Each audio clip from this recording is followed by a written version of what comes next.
Morning. मैं ओम प्रकाश मेहरडा आज आपको बीए पार्ट थर्ड राजनीति विज्ञान पेपर सेकंड अंतर्राष्ट्रीय संबंध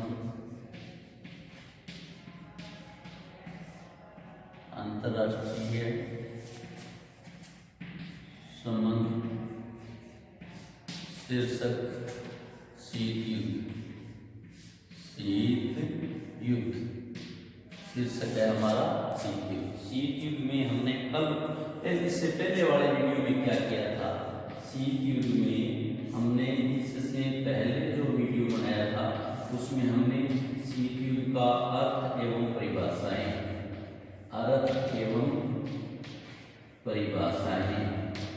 शीत युद्ध का अर्थ एवं परिभाषाएं। दूसरा हमने क्या था? शीत युद्ध के कारण। ये दो टॉपिक हमने इससे पहले वाले टॉपिक में कर लिए, इससे पहले वाले वीडियो में कर लिए। आज का हमारा जो टॉपिक रहेगा शीत युद्ध का अंतर्राष्ट्रीय राजनीति में प्रभाव। शीत युद्ध का प्रभाव किसमें प्रभाव? अंतर्राष्ट्रीय राजनीति में। शीत युद्ध का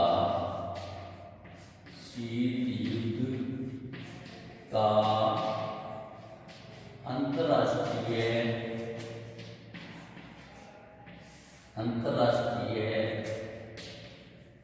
राजनीति में प्रभाव।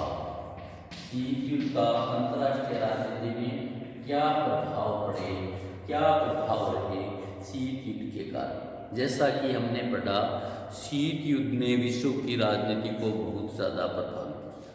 शीत युद्ध के बाद विश्व में भय और आतंक का वातावरण तैयार हो गया। लोग एक दूसरे देशों में शस्त्रों की होड़ बढ़ी। लोग अधिकाधिक शस्त्रों से आत्मनिर्भर होने की कोशिश करने लगे। शीत युद्ध ने संयुक्त राष्ट्र जैसी संस्था जो अंतर्राष्ट्रीय शांति और सुरक्षा के लिए बनाई गई थी उसको पंगु बना दिया। विश्व को दो गुटों में विभक्त कर दिया। और विश्व के दो गुट कौन कौन से? यूएसएसआर रसिया, यूएसए अमेरिका, यूएसएसआर साम्यवाद, यूएसए पूंजीवाद। विश्व को दो गुटों में विभक्त कर दिया। एक गुट यूएसआर रूस और एक गुट यूएसए अमेरिका। एक विचारधारा साम्यवाद, दूसरी विचारधारा पूंजीवाद। दोनों जो गुट थे, दोनों जो देश थे वो दोनों देश एक दूसरे अपनी अपनी विचारधाराओं को प्रोत्साहित करने लगे। तो देखिए, इससे पहला जो जैसा हमने कहा विश्व दो गुटों में बट गया, तो पहला प्रभाव यह रहा कि विश्व का दो गुटों में विभाजन। विश्व का दो गुटों में विभाजित होना। विश्व का दो गुटों में विभाजित होना। विश्व का दो गुटों में विभाजित होना। इस विश्व युद्ध के बाद विश्व राजनीति का स्वरूप द्विपक्षीय हो गया। संयुक्त राज्य अमेरिका तथा सोवियत संघ दो पृथक गुटों का नेतृत्व करने लगे। अब विश्व की समस्याओं को इसी गुटबंदी के आधार पर आंका जाने लगा, जिससे अंतर्राष्ट्रीय समस्याएं सुलझने की बजाय उलझनपूर्ण हो गई। चाहे कश्मीर समस्या हो, चाहे कोरिया समस्या हो, चाहे अफगानिस्तान समस्या हो, चाहे अरब इजराइल संघर्ष हो, अब ये सारी की सारी समस्याएं गुटिया स्वार्थ थे उनके परिप्रेक्ष्य में सोचने को बढ़ी। ये पहला जो कारण था, विश्व दो गुटों में बंट गया। पहला प्रभाव था विश्व दो गुटों में बंट गया। दूसरा है आंतक और अविश्वास के दायरे में विश्वास। आंतक और अविश्वास आंतक और अविश्वास के दायरे में विस्तार। आंतक और अविश्वास के दायरे में विस्तार। शीत युद्ध ने राष्ट्रों को इतना भयभीत कर दिया, इतने ज़्यादा भयभीत हो गए कि उन्होंने पूरे विश्व को आंतक और अविश्वास का दायरा बढ़ाया। अमेरिका तथा सोवियत के मतभेदों के कारण अंतर्राष्ट्रीय संबंधों में गहरे तनाव, वैमनस्य, मनोमालिन्य, प्रतिस्पर्धा और अविश्वास की स्थिति हो गई। विभिन्न राष्ट्र जनमानस इस बात से भयभीत रहने लगे कि अब एक छोटी सी चिंगारी, एक छोटा सा युद्ध तृतीय विश्व युद्ध का कारण न बन जाए। शीत युद्ध के इस युद्ध के वातावरण बनाए रखा। नेहरू जी ने ठीक ही कहा है कि हम लोग निलंबित मृत्युदंड के युग में जी रहे हैं। हम लोग ऐसे मृत्युदंड के रूप में जी रहे हैं कि जिसमें हमें मृत्युदंड तो दे दिया गया है, कब मिलेगा यह पता नहीं।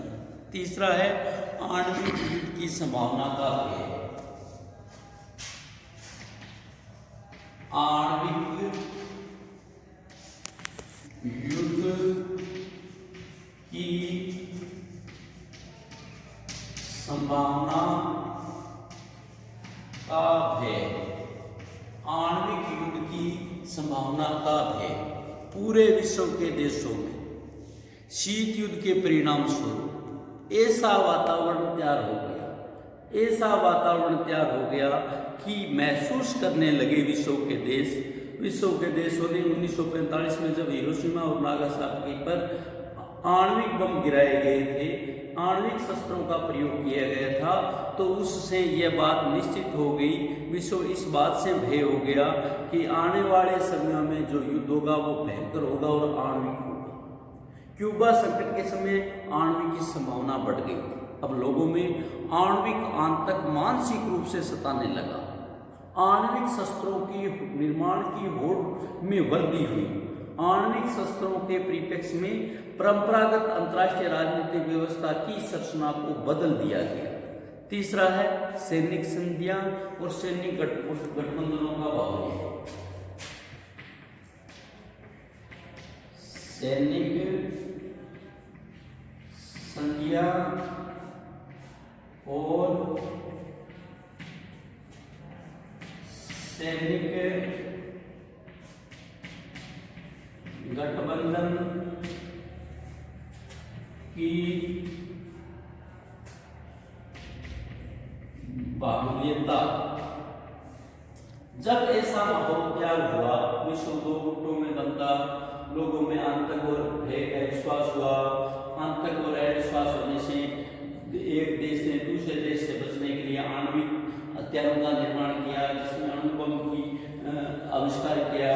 अणुबम के आविष्कार से अणु युद्ध की संभावना हुई, और अणु युद्ध की जब संभावना हुई, युद्ध की संभावना हुई, तो विश्व के जो देश थे, विश्व के जो देश थे, वो दो गुटों में बंट गए। उन्होंने आपस में सैनिक संधियां करनी शुरू कर दी, सैनिक गठबंधन करने शुरू कर दिया। शीत युद्ध ने विश्व में सैनिक संधि और सैनिक गठबंधनों को जन्म दिया। इसके तहत नाटो, सीटो, सेंटो, वार्सा पैक्ट जैसी गठबंधनों का दुष्प्रभाव शीत युद्ध का परिणाम था। इसके कारण शीत युद्ध में उग्रता आई।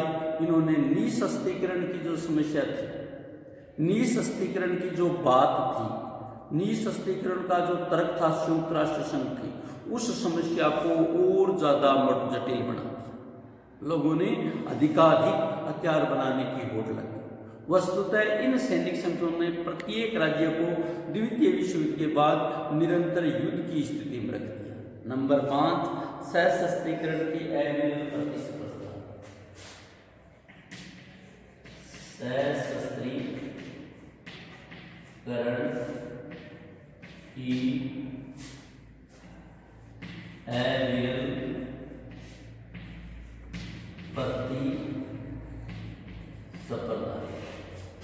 सशस्त्रीकरण की अविरल प्रतिस्पर्धा। शीत युद्ध में शस्त्रीकरण को बढ़ावा दिया, जिससे विश्व शांति और निशस्त्रीकरण की योजनाएं धूमिल हो गई। संयुक्त राष्ट्र संघ की ऐसी योजनाएं खत्म हो गई। कैनेडी ने कहा है कि शीत युद्धों ने सशस्त्रों की शक्ति, शस्त्रों की होड़ और विध्वंसक शस्त्रों की खोज को बढ़ावा दिया। अरबों डॉलर शस्त्र प्रविधि तथा शस्त्र निर्माण पर प्रति वर्ष खर्च किए जाते हैं। नंबर 6, अंतर्राष्ट्रीय राजनीति का यांत्रिकीकरण।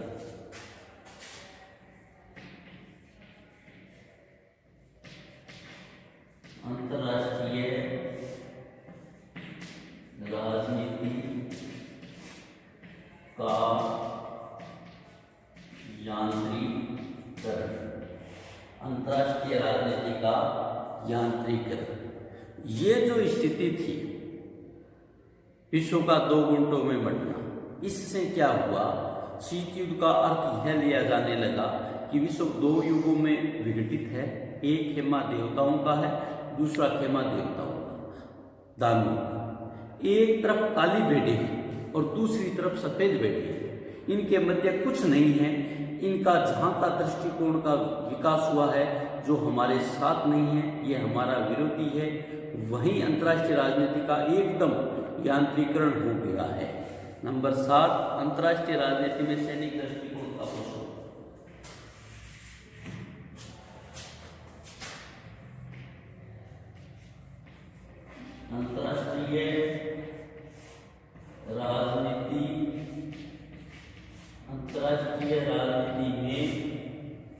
अंतर्राष्ट्रीय राजनीति में सैनिक दृष्टिकोण की घोषणा। सैनिक दृष्टिकोण की घोषणा। सैनिक दृष्टिकोण की घोषणा। शीत युद्ध से अंतर्राष्ट्रीय राजनीति जो थी उसमें सैनिक दृष्टिकोण का पोषण हुआ। सैनिक दृष्टिकोण को मजबूत किया गया। अब शांति की बात करना संदेहास्पद लगता था। अब शांति का अर्थ था युद्ध के संदर्भ में लिया जाने लगा। ऐसी स्थिति में शांति काल युग में अंतर्राष्ट्रीय संबंधों का संचालन दुष्कर कार्य समझने लगा। नंबर 8, संयुक्त राष्ट्र संघ को भंग करना। संयुक्त राष्ट्र संघ को पंगु करना। संयुक्त राष्ट्र संघ को पंगु करना। शीत युद्ध के प्रभाव में सबसे महत्वपूर्ण प्रभाव यह रहा कि इन्होंने संयुक्त राष्ट्र संघ जैसे जो संगठन थे वो विश्व शांति और अंतर्राष्ट्रीय शांति के लिए मनाए गए थे। उन्होंने विश्व संगठन के कार्यों को अवरोध उत्पन्न किया। महाशक्तियों में परस्पर विरोधी दृष्टिकोण के कारण संघ कोई कठोर कार्रवाई नहीं कर सका। यहाँ तक कई बार संयुक्त राष्ट्र संघ की स्थिति मूक दर्शक से बढ़कर अधिक नहीं थी। संयुक्त राष्ट्र संघ का महाशक्तियों का राजनीति का अखाड़ा बन गया। इसे शीत युद्ध के वातावरण में प्रचार का साधन बना दिया। एक पक्ष ने दूसरे पक्ष द्वारा प्रस्तुत प्रस्तावों का विरोध किया, जिसने संयुक्त राष्ट्र संघ वाद विवाद का ऐसा मंच दे दिया जिसमें भाषण तो सभी देते हैं पर सुनने वाला कोई नहीं। शीत युद्ध के वातावरण में वाद विवाद बहरों और साम्यवाद बनकर रह गए। नंबर 9, सुरक्षा परिषद को लखवा लग गया। सुरक्षा परिषद को लखवा लग गया। ये सबसे महत्वपूर्ण प्रभाव है। सबसे महत्वपूर्ण प्रभाव है संयुक्त राष्ट्र का जो दूसरा अंग है हमारा सुरक्षा परिषद, उसको लखवा लग गया, जिस पर यह कार्य था अंतर्राष्ट्रीय शांति और सुरक्षा। शीत युद्ध के कारण सुरक्षा परिषद को लखवा गया। सुरक्षा परिषद जैसी संस्थाएं जिनके कंधों पर अंतर्राष्ट्रीय शांति और सुरक्षा की बात थी, अंतर्राष्ट्रीय शांति और सुरक्षा का भार डाला गया था। सोवियत संघ और अमेरिका ने पूर्व और पश्चिमी संघर्षों का अखाड़ा बना दिया। एक देश पूर्व की तरफ, दूसरा देश पश्चिम की तरफ। इससे महाशक्तियां अपने परस्पर स्वार्थों के कारण विभिन्न शांति प्रस्तावों को वीटो द्वारा बेहिचक रद्द करती रहती है। वस्तुतः इतना अधिक विरोध और वीटो का प्रयोग दिखाई देता था कि संयुक्त राष्ट्र संघ के स्थान पर विभक्त और विरोधी दलों में बंटा राष्ट्र कहना अधिक उपयुक्त है। 10 है मानवीय कल्याण के कार्यक्रमों की परीक्षा। मानवीय कल्याण के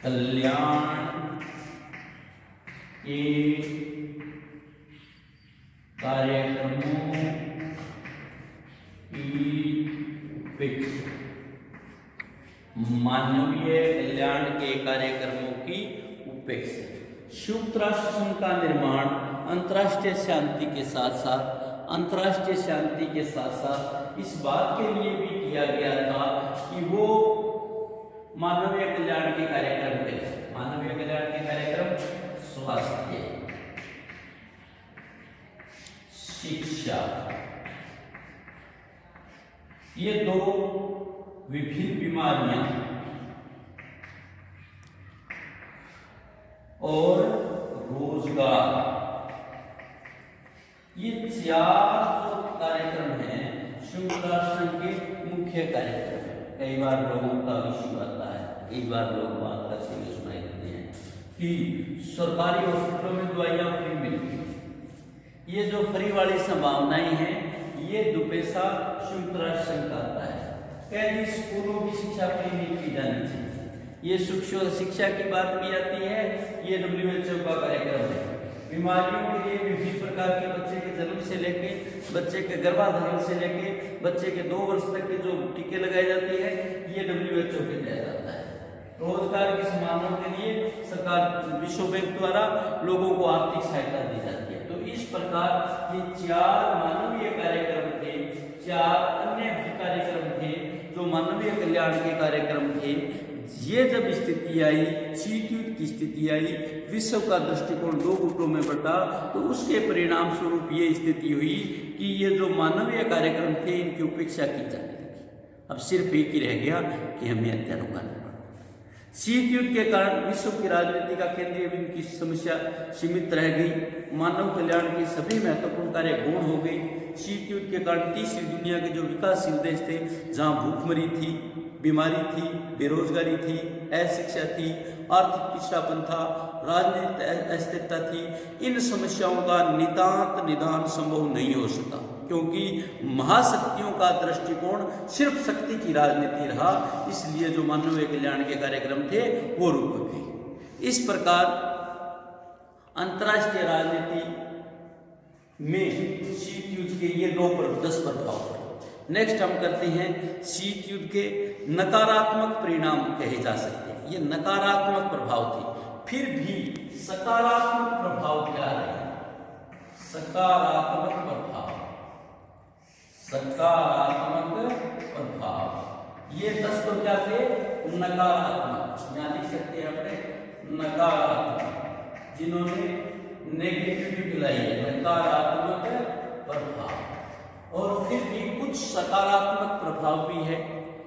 शीत युद्ध के सकारात्मक प्रभाव क्या रहे? शीत युद्ध का सकारात्मक प्रभाव क्या था? शीत युद्ध का सबसे मुख्य सकारात्मक प्रभाव था गुट निरपेक्ष आंदोलन को प्रोत्साहन मिला। यानी जब विश्व 2 गुटों में बट गया, गुट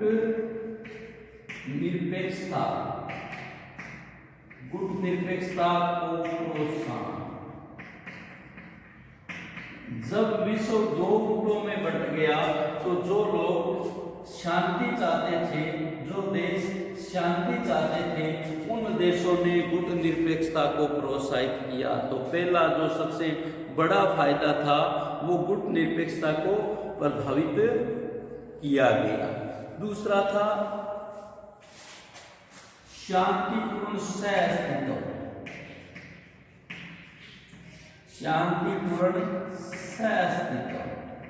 विश्व के अधिकांश देशों ने इस शीत युद्ध के नकारात्मक प्रभाव से बचने के लिए, गुटों से बचने के लिए शांतिपूर्ण सह अस्तित्व की बात कही, शांतिपूर्ण सह अस्तित्व को प्रोत्साहन मिला। तीसरा सबसे मुख्य बात हम करते हैं, हथियार, आणविक हथियार किससे बनाएंगे? वैज्ञानिक प्रगति से बनाएंगे। तो इसके लिए तकनीकी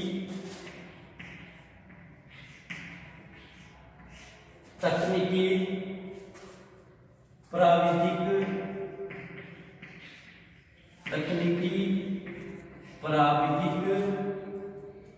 उन्नति और आणविक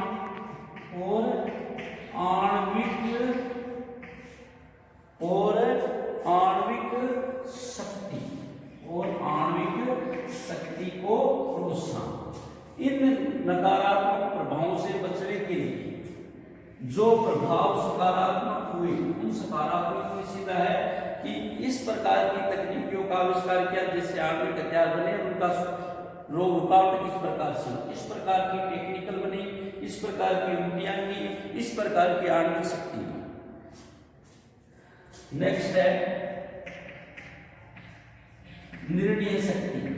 अब इस प्रकार की जब इसमें स्थिति आई तो जो देश इन गुट निरपेक्षता से दूर थे, जो लोग गुट निरपेक्षता में थे, इन गुटों से दूर थे, उनमें निर्णय शक्ति का प्रादुर्भाव हुआ, उनमें निर्णय शक्ति बढ़ी। पांचवा है विदेश नीति का आविर्भाव। विदेश नीति का आविर्भाव।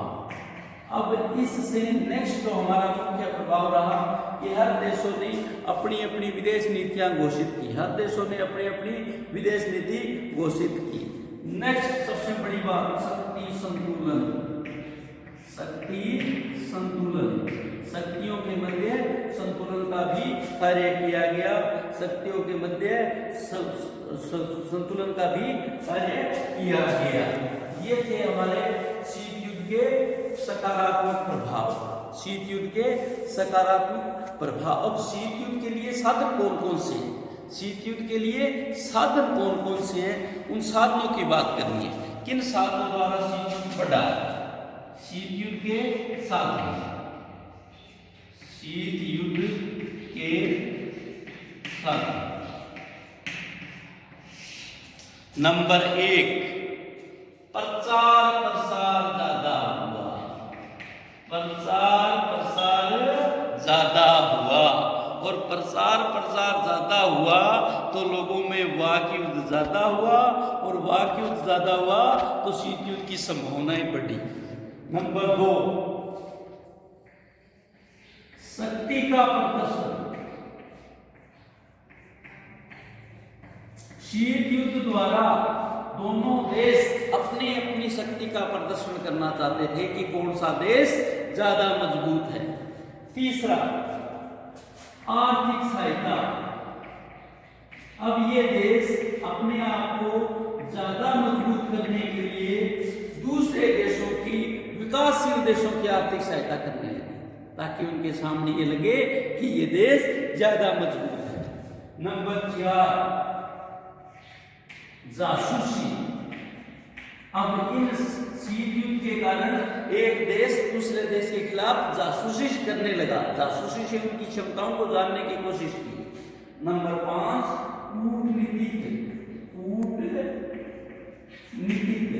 कूटनीति का भी प्रचलन हुआ कि किस प्रकार से हम कूटनीति द्वारा एक देश को दूसरा देश कमजोर कर सकते हैं। आज हमने शीत युद्ध का कल जो हमने किया था वो 2 बातें की थी, अर्थ परिभाषा और शीत युद्ध के कारण। आज हमारा जो करना है शीत युद्ध के प्रभाव, दो प्रभाव, नकारात्मक सकारात्मक। और शीत युद्ध के साथ नकारात्मक प्रभाव भी क्या हुआ? विश्व का 2 गुटों में विभाजन हुआ। दूसरा, आतंक और अविश्वास के दायरे में विस्तार हुआ। तीसरा, आणविक युद्ध की संभावना का भेद हुआ। चौथा, सैनिक संधियां और सैनिक गठबंधन की बाहुल्यता। पांचवा, सशस्त्रीकरण का अवैध प्रतिस्पर्धा। छठा, अंतर्राष्ट्रीय राजनीति का यांत्रिकरण हुआ। सातवां, अंतर्राष्ट्रीय राजनीति के सैनिक दृष्टिकोण की घोषणा हुई। आठवां, शीत युद्ध ने संयुक्त राष्ट्र संघ को प्रमुख बना दिया। नौवां, सुरक्षा परिषद को लकवा लग गया। 10वां, मानवीय कल्याण की कार्यक्रमों की अपेक्षा हुई जो संयुक्त राष्ट्र संघ के मुख्य कार्य। सकारात्मक क्या हुआ? गुट निरपेक्षता को प्रोत्साहन मिला, शांतिपूर्ण सहस्तित्व की बात की, तकनीकी प्रविधि को उन्नति और आणविक शक्ति का प्रचलन हुआ, निर्णय शक्ति बढ़ी, विदेश नीति का आविर्भाव हुआ और शक्ति संतुलन हुआ। शीत युद्ध के साधन कौन कौन से थे? प्रचार किया गया, शक्ति का प्रदर्शन किया गया, आर्थिक सहायता दी गई कमजोर देशों को, जासूसी को बढ़ाया गया, कूटनीति हुई। तो इस प्रकार से हमने पूरा जो हमारा शीत युद्ध है वो 5 टॉपिकों में पढ़ने की कोशिश की है। शीत युद्ध को हमने 5 टॉपिकों में 5 बिंदुओं में समझने की कोशिश की है। अर्थ व परिभाषा, अर्थ व परिभाषा। दूसरा, शीत युद्ध के कारण। तीसरा, प्रभाव। प्रभाव कौन से? सकारात्मक व नकारात्मक, सकारात्मक व नकारात्मक या नकारात्मक व सकारात्मक। चौथा है शीत युद्ध के साधन। शीत युद्ध के साधन, ये शीत युद्ध के साधन, यह टॉपिक मुख्य एग्जाम के लिए इम्पोर्टेंट है, महत्वपूर्ण है, इसलिए इस टॉपिक को ध्यान से पढ़े, ध्यान से समझे। धन्यवाद।